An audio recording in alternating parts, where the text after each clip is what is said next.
Hi, I just wanted to share something really exciting with you. I just got off interviewing Niki Erb, who is a financial advisor at Insight Folios. And she shared something really, really amazing about how to build 10-year relationships within 10 minutes. She shares powerful insights on how to build long-lasting relationships with clients. I think you are going to love it.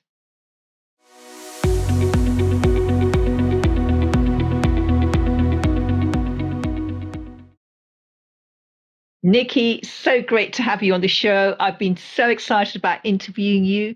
Before we jump in, I just want to introduce you to our audience. Niki is a financial advisor at Insight Folios. She helps individuals, couples, and families build a personalized financial plan to help them confidently grow and control their assets, enabling them to achieve their long-term goals and dreams. Niki brings her vibrancy, as you will discover on this call, and her love of helping and encouraging her clients to everything she does. She is known as a financial advisor who builds 10-year relationships in 10 minutes. She lives in Charlotte, North Carolina, with her husband and 2 children. So great to have you on here. I'm very, very excited to spend this time with you. Now, before we dive in, I'd love to know a little bit about your journey because you haven't been a financial advisor for decades, have you? You did something else before you became a financial advisor. I definitely did. And Nina, first off, I am also very excited to do this podcast with you. We could fight over who has the more energy and passion in our lines of work. So I appreciate this, and I'm looking forward to this as well. So yes, so I took a unique path to becoming a financial advisor, and it's funny. I don't, when you're in the moment, you have no idea it's going to happen, but when you're looking at it from the back end, there's nothing you would change. So that's probably my story, but. Right out of college, I went to what I think is now the second best company on earth because Insight Folios is number one. But I went to work for Frito-Lay and PepsiCo in sales and people leadership when I was 21 years old.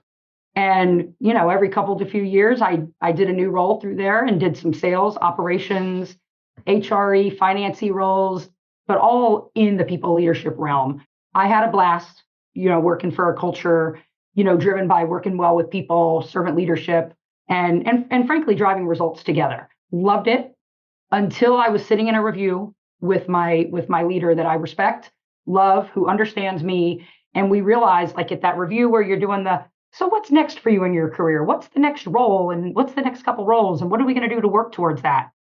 I realized in that moment that I no longer could be Niki at home with my kids and my husband and my family, and I take a lot of my roles in life very seriously, Nina. Like being a daughter and a sister and a mentor and, in addition to just being a mom and a wife.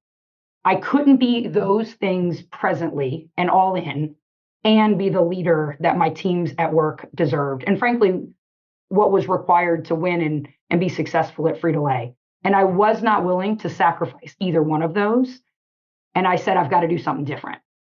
Fast forward about a year, and next thing you know, I'm a financial advisor. And financial advisor, and you made a little joke at the beginning, when you're going off to do your next search, you know what you're made of. You know that the things are important to you. And for me, it's making an impact on people while not, moving and traveling, right? I was not willing to do that with my kids at the age they were. So I met a guy, a soccer dad, who told me I build 10-year relationships in 10 minutes and he'd teach me everything else. And he thinks I would be an awesome financial advisor. So, and I'm sure we'll talk a little bit more about some of those details as we go, but I'll just, somebody saw something in me and it surrounded my passion in life, which is loving and taking and helping care of people. So I went with it. And here I am talking to you about it. So that's and me. Enjoying all the success. That's amazing. Oh. Now, I love this. This is a guy called Paul who works there, whose business it is. He said you build 10-year relationships in 10 years. He saw something in you that he knew would be really, really important to being an advisor. Can you explain a little bit what you meant by that and how that has served you in your life, how you have been able to use that as an asset? So the two specific things was, 10-year relationships in 10 minutes. He basically just says you care for people and it shows very quickly. And I was willing to give you the keys to my house the first second I met you. He's like, I just knew you were built good. He's like, but beyond that, you listen, you ask questions and you listen and you care, and that's important. But he said that to be a successful financial advisor, which by the way, coming from consumer packaged goods sales and people leadership in a very different industry, you're not, I wasn't even thinking about a financial advisor. But with that said, these are the two things that he said were important. Okay. And he said, I had two slam dunk, but he said, these are the two that take to be successful. And I think a lot of our audience your audience will probably nod their head, but you need two things. Number one, you got to go find your clients. Like they're not knocking on the door and saying, Insight Folios, I'm looking for an advisor today. Do you have one? No, not how that works. You have to generate, you have to network, you have to be available, you have to care, you have to, I'm trying to think of all the right words, but you have to generate and find your clients. And he busted my chops. He's like, Nick, you run mini meetings on the bleachers, and parents from the other team have to know what you're talking about. He's like, you'll have no problems finding your clients. You just walk down the street, you do what you do. He's like, but the second thing that is even more important than being able to find your clients, it's that you care about them to the core. This isn't, and he went over to my world. He's brilliant like this, but he said, this isn't you walk into Harris Teeter and you don't get the sale, so you go to Publix.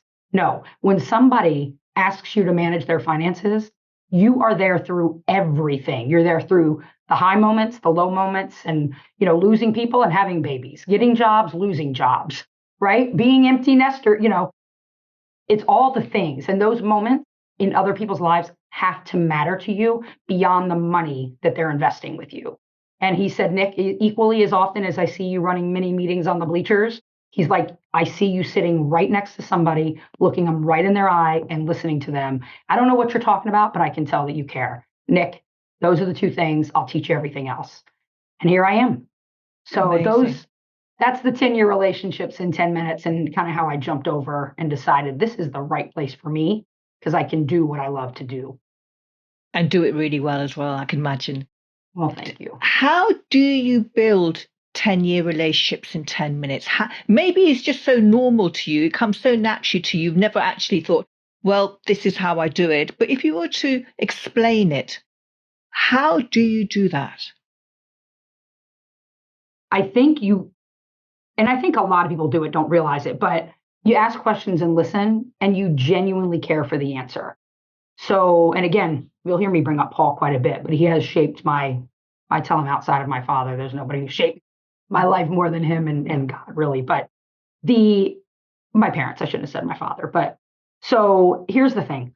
So many people are afraid to listen and without the knowing the answer, right? To listen, to genuinely get to know and learn about that person and ultimately try to help and serve them. And regardless of what you're doing, I happen to be doing financials but Nina, I meet people. I'd probably say I meet 5 to 10 new people a day, right? Whether it be a networking group, a referral, having a client meeting and meeting their spouse. Like I meet new people all day, every day. And all I do is ask a question and listen and let it take me from there because I genuinely do care. They're going to ask me all the questions. I don't need to prep for what I'm going to say. I already know me. But if you ask questions and listen, it's a game changer. It's a game changer. And the second part is showing vulnerability. When it is your time to talk, because they want that life story, or they want you to share an experience that you've had, or your knowledge in financials, or making a career transition, whatever it may be, don't be afraid to tell the real story with all the highs and the lows.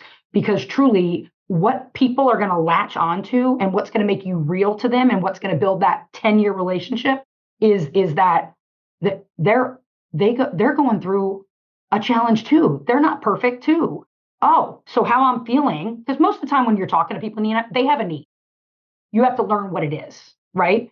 But everybody has needs. They don't want to think I don't have any needs. Who wants to talk to another human being that's perfect? There's nobody perfect. So don't try to be. You're not. So as soon as you can let people know that you know you're not perfect and you're willing to share it and let other people learn and grow from you, next thing you know, you've got this 10-year relationship. Make it sound so simple. It's the art of listening, isn't it? Which for many of us, we want to jump in with the answer. We want to fix things straight away. So what would you say to advisors who are listening, who are listening to the call, who aren't listening when they're talking to prospects and when they get clients? How do they start doing more listening and less talking? Well, I guess I would say they're giving you the answers when you listen. If not, you're saying a whole bunch of words. They're only retaining about 15% of it in the first place, right? And in this particular financial topic, they're probably thinking really emotional. So they might not even hear 15%. But, and I think I may have shared this with you, but this was a game changer in my life, right? When I first started in my career, I got my first job as a people leader instead of just an individual sales contributor at Frito-Lay because I was asked if I could sell a pen. And it sounds so silly, and people talk about it all the time. Like they make a joke about that question.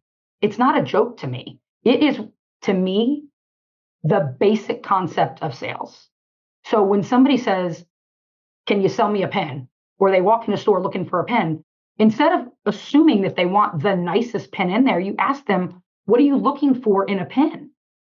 And why do you do that, Nina?" I mean, the gentleman who asked me at Frito-Lay, he interviewed and had back in the day when people did applications, paper applications. He wanted the cheapest pen because it was going to be stolen from him after that application was completed. It was going to be put in the pocket of whoever completed it, and he was never going to see it again. So if he got a really nice writing pen and paid too much for it, he didn't get what he needed, and frankly, he never even would have bought it. So as asking a question, what are you looking for in a pen? And you simply listen, Nina, they just give you all the answers. They give you what you need to do for them in order to make the sale, as well as you're taking care of their need. And the second one, which is so simple, but I think when it was explained to me like this, it made a whole lot of sense. You'll get a compliment. Okay. People think they're giving you a compliment when they say, "You can sell ice to Eskimos. She's so good. She can sell ice to Eskimos." I said, now with my learning, and maybe this will resonate with the listening, I say, "Well, you just insulted me, and I don't think you meant to, but I would never in a million years sell ice to Eskimos because they don't need it. So the second they tell me they're an Eskimo, I'm not selling them ice. I'm going to go to the local village and find where I can get them a heater." Like, you see what I'm saying? You go get them a heater. They don't need ice. But if you didn't ask the questions and listen or be observant, how would you know? You can't assume that what you might need in a pen, or if you need ice because you're out on a soccer field, that's what the other person needs. So it sounds I'm trying to simplify what is a very complicated, it's easier said than done. But if you boil it down to those concepts, to me, it just makes sense. Nina, I don't know if I'm getting at what you were going at there, but to me, it's just a very simple, there's no other way. There's no other way to sell than to listen.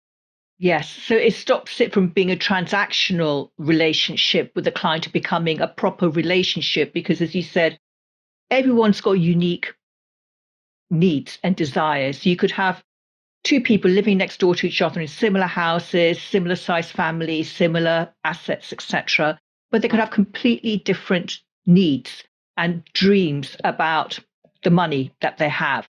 So to go and assuming that this is the best thing for you and you need to have this, you let them tell you, and that's how you build a strong relationship. And if you want, yes. So Nina, and then if you morph it into our business, I will see people, because you do, right? You're running these meetings on the bleachers and you're talking to people, and inevitably a common, easy conversation is, "Hey, what do you do for a living?" Next thing you know, I'm a financial advisor. "Oh, well, what stocks would you go invest in?" I'm like, "Hey, we can talk financial. I love what I do and I'm happy to talk, but I really have to do it more individualized because I have no idea what you need that stock or that investment, that asset to do for you." And it's just that simple. What does that person need now and in the future? And even if you do sell the pen, or you do sell the ice, or you do get a client and you didn't do it the right way and truly understand their need, you're going to get one sell. Maybe if they like you, you're going to get one sale. But if you truly want to grow, you've got to make sure you're getting that repeat business. And that comes from understanding their needs and caring for them and following through and always making it your mission to take care of what they need. Because you're always going to take care of what, I mean, listen, I have a whole store of pens. I can go and get any investment I need to get. I've got what they need. I need to understand that before I can just go throwing it down. Chances are I've got what you need. I just got to know which one it is. And the good ones, Nina, know how to listen and know their products and are very knowledgeable and confident in what they do and can marry those two. So, and the more real conversations you have and then following up to see how it went, the more you're going to be prepared to continue doing that over and over and over. And caring about people and listening becomes very second nature. Brilliant. And this is how you keep long-term clients. Let's go back before your advisory career, back to sales and ops. You had a really successful career there. So talk to me about how or what role mindset played in your success in that company. And because, we had a conversation before, we started the recording, and I know that, you had huge success there. So can you share the highs and, some of the things that didn't go well and how you dealt with them?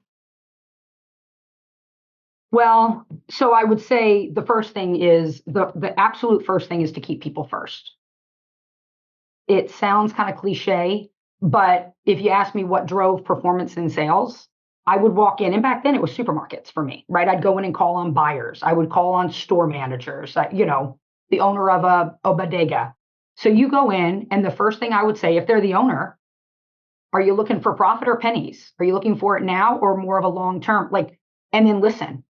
But the second thing is I would always say for the people who ran the corporate stores, I'd say, how do you get paid your bonus? How do you get a raise? How do you get a promotion? And then I back into what I have. I have the best chips. I have every chip they need. I need to know, does it need to be on the perimeter? Do I need to go get more space in the aisle? I need to understand what they are being judged on. So it comes back, you're going to get sick of me hearing this. But it really is all about asking questions and listening and then caring and then working, giving everything you've got to go and help them achieve that, right? Instead of, if you listen and you don't do anything about it and you don't follow through and you don't have that tenacity and that follow-up, nothing works. But if you say, if you're talking about people leadership, which to me, financial advising is about the sale, Nina, absolutely. You've got to go and get that. But to me, that's building that relationship. But then the follow through is about nurturing the relationship. Well, I would equate that to Frito people leadership. I had one of my most valuable people leadership examples when I was one step from having to terminate. And if she's out there, she'll know. She changed my whole leadership approach. But she was the hardest working one that we had. And she was working zillions of hours and was struggling to get her work done. But she worked so hard. So I was afraid to have that real conversation with her because she was working so hard. But Nina, she couldn't get it done. Well, I finally spoke with her and understood why. And she said, Nick, I'm getting in and out of that truck and I have MS and I can't get it done. So I helped her she ended up going and being a bus driver. She made a little bit less money, but it changed her whole life for the positive. And that's what it's all about. Well, now you equate that to financial advising. So you bring them in. You meet them wherever you meet them. You bring in that prospect or that client, that ongoing nurturing of asking those questions and understanding where in life they are. What do they need this money for? What are they planning for? And constantly evolving with that equates to people leadership and continuing to develop and grow your people like at a corporate America company. Does that make sense? That makes absolute sense. You love on your people. My team used to say, Nick, you run through 10 brick walls for us. We're going to run through 110 for you. You do that for your clients. You do that for the people you're leading. You do that for your customers. Back when I was at Frito-Lay, you do that for your family. You do that for perfect strangers, and you'd be surprised what it leads to. Does that make sense? Yes. The servant leadership mindset? Yes, absolutely. Because you get it back so much more, don't you? Without even asking for it, it just comes back. Servant leadership and not being afraid to stumble. Because the second question you asked, and I was trying to answer both of them in the same breath, but I did stumble every once in a while, right? You don't hit your number, right? how do you battle back? Because if you put your head down, you're not going to get the next month, right? So you need to be able to admit that you don't have it all figured out. And another thing that I would say, how did I get through all of my challenges and still do, is the network that you create and building real relationships that you can go to and say, crap, I'm stressed. I mean, and literally just in that tone, like, don't clean it up. Don't say it perfectly. I did not do what I needed to do, and I need help because I'm stuck in it. I'm stuck and I can't see. So you find and surround yourself with people who are better than you, who've been there before, and who get you. They're not afraid to get in your face and say, "This is why you missed it. This is why you messed up. This is why you didn't get the sale. This is why that employee left. This is why. This is why that client isn't investing. They don't feel comfortable." Right? Does that make sense? Somebody looks, and I have that here with Paul, and a couple of the other people as well. And I did that, when I was working at Frito too. You surround yourself with those people, and then you listen. So now you've got to do that listening thing again, so that you can grow and be ready for the next challenge that comes your way. And you're going to do it you'll not only will you achieve the result, you'll skip it over because you listened. Yeah, amazing. This is great stuff. So in sales, I mean, sales is very scary for some advisors. They really dread that, the getting a no. They, a lot of them hate getting a no because they take it very personally. It makes them feel that, they're not good enough, and, it really digs deep. So how do you cope with no's or rejection? Well, number one, you can't need the client. From a confidence, if a client feels like you're in it because you need them from a pay the bills, or you need them for your ego, they sense that, right? So I think you have to have confidence in knowing that you're doing the right thing, right? And that sometimes, I'm going to make sure I'm getting after the true intent of what you're trying to do here. So if you're not going to get everyone, right? And in the nature of it, it's kind of like what you have might not be the right timing. It might not be exactly what they need. And sometimes you have to be okay with saying, I want to help you, but this other person may be better to help you. Or I want to help you, but you need to go and do these couple things first. Or I want to help you, but we might just not be a match because what you're looking for is not quite the strategy and the way we believe, and that and what our strengths are. And having the confidence to know that, and I don't like the every no is one step closer to the next yes, or it's truly looking at that as a learning experience and not being afraid to number one, learn from it, to share it with others, and then even to share that with future prospects and clients. Does that make any sense? How do you mean? So I've had to walk away a couple of times because people what they were hoping for is not what I believe. Sometimes you have to be very candid with a client or a prospect. And sometimes it makes it easier with a story. So if you leverage your ability to walk away with the next person, they may not take it personally. It may create a relationship that turns into business in the future. And if you go and take it as sell today or bust, sale today or bust, you're missing it because it's a journey. The sales thing is not always about a transaction. You said it earlier, right? It's not a transaction. It is a relationship. And sometimes the timing is not transaction. It could be a little while before you get that sale, and you may never actually get it with that particular person. But if you did it right and you went after it with a servant educational heart and helped them, they will be talking about that situation with you, even if with others that they received from you, even if you didn't get that sale with them. But if you approach it as, I didn't get the transaction, and put your head down, or say, hey, this meeting's over, in so many words, now you've probably lost the the ability for them to go and talk about the experience they had that may bring them back later, or even more set the potential referral for somebody who may need what you provide. So if you look at it as a journey, you ask about the mindset, you grow from challenging times. And until you've been through scary ones, sometimes you don't know that, right? You think if things don't go perfect, you did something wrong. A lot of cases, you're not growing. So if you can look at a situation that's challenging as the opportunity to grow and then move on to the next one, it just becomes part of your business, and you recognize that it's what you have to do to be successful, and it doesn't get to you. Yes, it's about building trust, isn't it? So you're giving them the best advice and help you can in that situation, even if it doesn't mean that they become your client. And people really appreciate that because they know that you've got their best interests at heart. And that's Nina, something that's lacking in many, many services and businesses. Well, Nina, I'm always careful in how I say this because I've been told it's dorky, but I probably shared my mission with you, and it's a pretty simple concept. But the reason I don't look at failure the way, like not getting a client every time, as not a failure. My mission in life is to be driving home, falling asleep, or in my shower every day, doing those three things, because that's where you truly think and you're with yourself.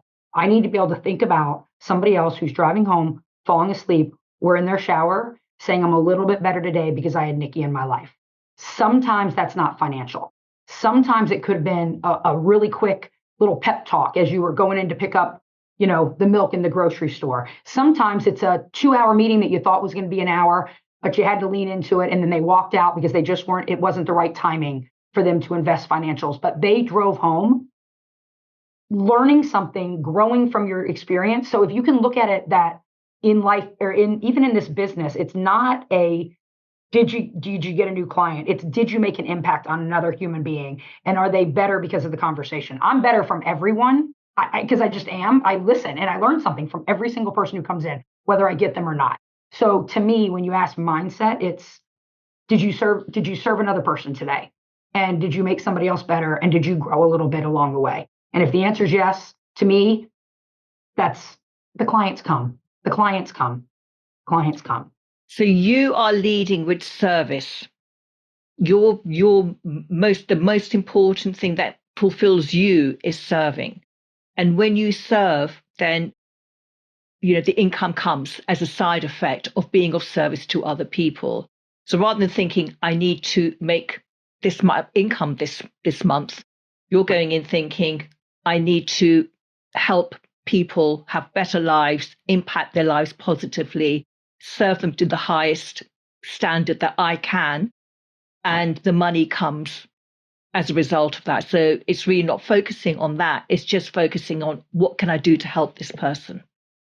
Well, and Nina, I make if you were to say what's the hardest thing leaving, corporate America and the world that I did, I worked really hard, like hours wise, travel, like I worked really hard. So for me, coming in and building relationships with people all day sometimes doesn't feel like work. Like if you didn't land the client or build the plan, it's like, did I work today? Because not every day do you get a new client. I mean, I have some days where I'll get a couple, but then you might have a couple where you don't. Where it really resonated with me in this business in particular, not necessarily at Frito-Lay, but in this business in particular, I make a joke because a big reason I made this career change is to be there for my family. So if you're going to go and miss the softball game or even the pregame at the championship game, I make a joke. The parents went and kind of met ahead of the game. So I kind of left work a little early that day, and it was early on. And I was like, oh, like I didn't work as hard as I could have today. I had 2 referrals in my pocket on text messages, warm intros from 2 people that I did not get as client. They gave me a referral while I was at a tailgating with parents for my kids' game. That my old Niki, would have probably skipped the pregame because that's about me and just been there for my kids' game. Now, if you do the right thing every day, God affords you the opportunity to go be there for your kids the way that you are for your clients as well. And then sometimes they mix. Does that make any sense? Amazing. Yes. It's not a transaction in this business. Yes. Very much not a transaction. That's coming through really, really strongly. I love it. So what would you serve. say? Yes, yes. So this is your whole philosophy in life, not just with your clients, but just generally. How can you make everyone's day better? So I try. what would you say is the biggest lesson that life has taught you so far? Well, I'll get a little deep on you here, but that God is in control. Um, Nina, I'm a go-getter. Like anybody who knows me knows, I set a goal and I do all the things. I work hard, I do check-ins, I get results, I work with people, I bust my butt for people. Then when you realize, wait a minute, like I'm not going to be able to do that anymore and still be a mom and get that next role at Frito, what am I going to do? Well, through the journey of me becoming part of this firm, while I was studying for my test and I was networking with people, I met a lady who wanted to talk to me about Jesus, God and Jesus. And I did not, have them in my life before. And what I realized is, yes, you've got to do all the things that I just described. You've got to work hard. You've got to love people. You've got to do all the things, but you've also got to reflect and be there for other people. And most importantly, you've got to listen to God and stay in alignment with him. Because if you do, leading to this concept of you can have everything. Like Nina, right now I have everything. My dad taught me, your goal is to never work a day in your life. Nina, I don't work right now. Like I was literally joking walking into here. I ran in here. I'm like, I love what I do, and my interviews are probably a little bit different than most of them, but do you know how forward I was looking to this? To talk to you and potentially have somebody maybe listen to my story, which is a little crazy. I'm a little bit crazy, a little high energy, a little passionate, but having the opportunity to make an impact on people while frankly being there for my family, I didn't know that was allowed. Like at Frito, I loved what I did and I was there for my kids, but it was so transactional, for lack of a better way to say it. I had to plan it and I had to feel guilt. Now I know I'm aligned. I'm doing what I'm supposed to do, and I'm doing God's work along the way. Does that make any sense to you? Yes, that's really Okay. being on purpose, isn't it? Sense of Oh my gosh. fulfillment and almost thinking, I'm so lucky I get to do all of this and have all of this. Yeah. Yeah. And it's not because I'm so great, because we're all great, right? We're all doing our thing and we're all good. We all have our true north and we're all really good at what we're good at. But you can have it all. Just let your do right and trust in the Lord and keep going and love on people, and you can have it all. It feels like it took me, I'm 47. It took me a minute to figure that out, but that's probably the lesson in life that I've learned, that you can have it all. What a lesson. What a lesson. That really broadens your horizon, your vision, doesn't it? Oh, it's yeah, it does for me. I appreciate you saying that too. Wonderful. Well, it's been such a pleasure talking to you. Thank you so much. I love your energy. I love your passion for what you do. And for everyone who's been listening, I hope you've really, really got a lot out of this. Thank you so much.